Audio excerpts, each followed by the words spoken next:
One of my go-to tools for prototyping tabletop games is CorelDraw. So we're going to start with a brand new one right here. One way that you can do that is just click on this little plus sign. It'll open up a new page. If you want, my dimensions are kind of large right now, so I'm going to change this to 11 by 8.5. Pro tip number 1, guides. I use my guides all of the time.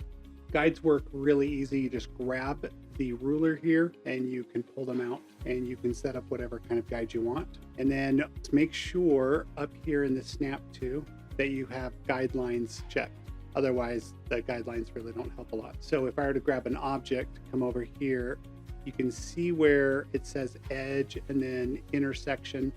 That helps to snap to the guidelines right here so that I can click and drag. And now I've got a box. You can grab these and move them around. Notice that right up here, it tells you the exact location, and that is based off of your center origin. You can change that really easily. If you drag this corner right here out, let's say I snapped it right here, now the origin is now right at this location, and it's just simply grabbing this from the ruler and dragging wherever you want. This is super helpful, especially if you know the exact dimensions that you want, but you don't want to start in the bottom left corner of your page. So in creating a card, let's do that really quick. There's a couple ways that I use my guidelines really quick.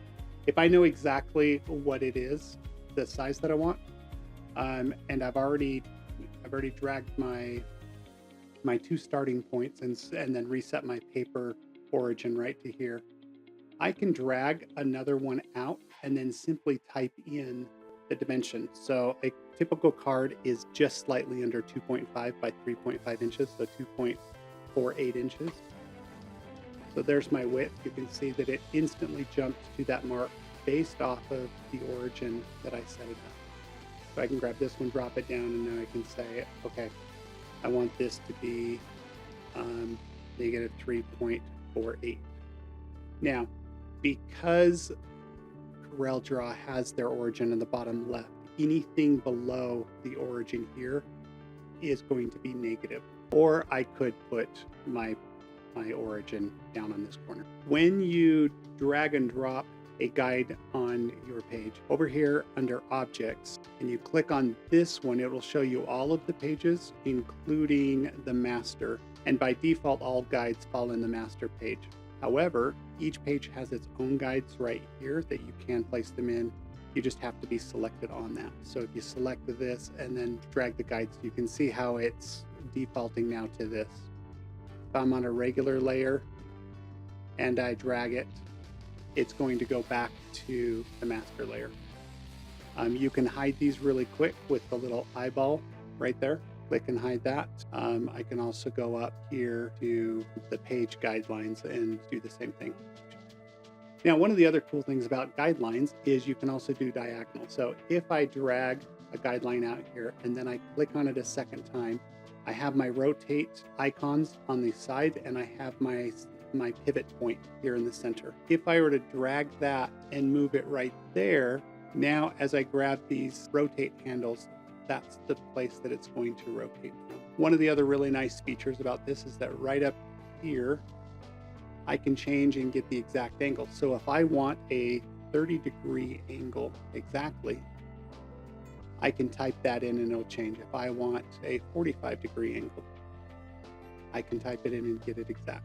These are super handy, especially when you are creating lines at a certain angle. So, you know, if I wanted these lines here at a 45, I could grab here and have it snap, and then my line is perfectly at that angle. So we're going to build a card real quick. I'm going to drag this out. Card dimensions are going to be width-wise 2.48 inches and 3.48 inches. Okay, so there's my general card, but when I go to print, I need an overbleed. So if I want a 1/4 inch bleed around here, I could simply say here negative 0.25. And I get that. And that one's pretty easy. Same thing with the top. Grab that instead.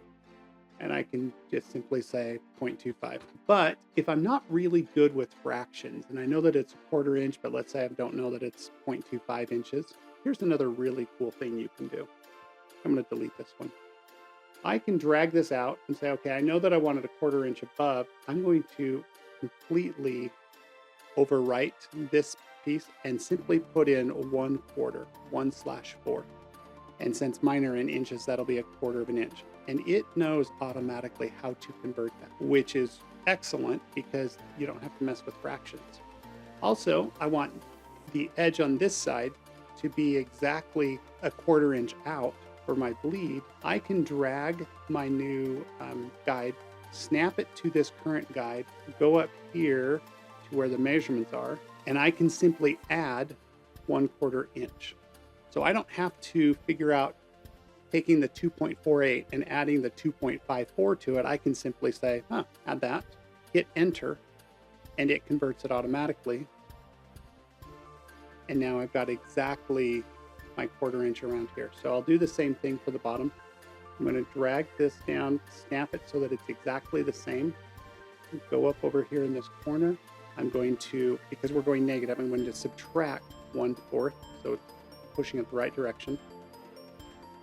And I'm going to hit enter.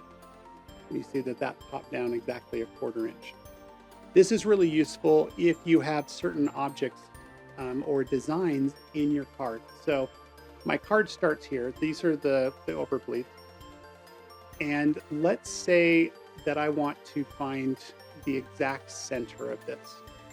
Using the same concept, I can pull this out and I can go to the edge of my card. I can come up here once again and hit divide by 2. And when I hit enter, it took this measurement from my 0, 0 and divided it in half and put it right there. Let's say that I needed one that were in thirds. I come down, just drag this one to the bottom. So that's the size of my card. And I could do the same thing. I could say divide by 3. And you can see that it's 1/3. I can drag another one down times 2 divided by 3, or 2/3. And there's the new one there. So using your origin and using your guides and then using the math functions that you can add into these dimensions, you can get exact dimensions really quick without having to do any of the extra math. That's one way that I use guides really, really quick. There's another way that's very similar. I use dummy objects.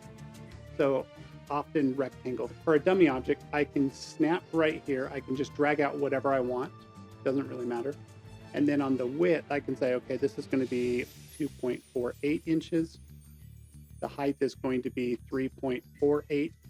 Because I drag this out as just some random rectangle, I want to make sure that my, right up in here, that my lock button is off, because I don't want to constrain the proportions and keep this, that rectangle exactly the same.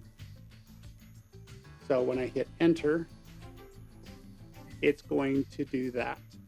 Now, interestingly, it drew it from the center. And this is the next point that I wanted to make, if you were not aware of it. Up here in this corner, this is the origin of the object. So it was in the center, so it grew from the center outward. If I were to undo that, and I were to change this origin to the top left corner, which is where my my origin is from here that I want to go. Then I do the 2.48 by the 3.48, and now when I hit enter, notice that it stuck it here and grew it out this direction. So knowing where your center is up over in here for your object is super helpful. That's one of those pro tips that if you don't know about it, it is super, super powerful. Now from here, I can grab my objects and I can do quick, simple, or my guides, and I can quickly just drag them to my bounding box that I've created, which is why I used a dummy object. By default, an object also will have a center. So as I'm sliding along here, the very center, it suddenly says midpoint, and I can snap a guide to that really quick as well. If I wanted this one exactly in half, there it is right there. And then I can let go. So that's another way of using guides with a dummy object. For the bleed, I would take this object. I would make sure that up here in the corner, I am centering it on my object because I want it to grow. And now if I wanted a 1/4 inch around each side, I'm going to add a 1/2 inch to each side. And that, because I'm going in the center, that is going to enlarge it both directions by that 1/4 inch. So 1/4 inch this side, and this side gives me my full 1/2 inch. And then I could simply drag my guides out here to set those up really. Now, if I wanted my, and I do this quite often, if I wanted my card visible but not selectable, then over here in the object menu, I'm going to click on the lock. And so now when I go to click on it, it won't select it as far as then being able to accidentally grab it and move it and stuff like that. And so that's another one of the tips that I use all of the time. So now I can easily see my card object, and I can see where my overprint needs to be. The next piece for the guide is the ability now to take the center of my page, or my origin of my page, and I can actually center it on my card. And now everything that I do, I can do equal distance. So if I wanted a line, and I wanted that exactly a 1/2 inch on the right of the card, and I want to make it a duplicate on the other. First of all, before I get into duplicates, right up here, this will do an automatic offset for every duplicate you do. So I typically leave this at 0 so that I'm not chasing objects and it doesn't move around. So I've got my object here. I'm going to duplicate it, Control D. And now all I have to do is go up over here into this corner and hit a minus and put it there. You can see, because my origin is right here and this was positive 1/2 inch, this now came negative 1/2 inch. If you're trying to create certain types of offsets, this is really powerful to be able to set your origin right here in the center and then go positive and negative. Same thing this direction. I could duplicate this and rotate it 90 degrees. I can say, okay, I want this one to be 1/2 inch. I'm going to grab this node right here and I'm going to slide it, holding my shift key, snap it to this edge. Now I'm going to Control D, duplicate it, and go up here and hit -5. And now I've got exactly 1 inch strips on both sides of the center of my card. So that's how I use guidelines. Super powerful and very quick for getting exact measurements, especially if you have a game where your cards need to line up. And then from there, I just build the card. Thanks for watching, and remember to subscribe and stay tuned for more tabletop game creations where we'll cover pro tips, prototyping, art and design, various software programs, and we'll be including several of our illustrators' speed paintings. Thanks.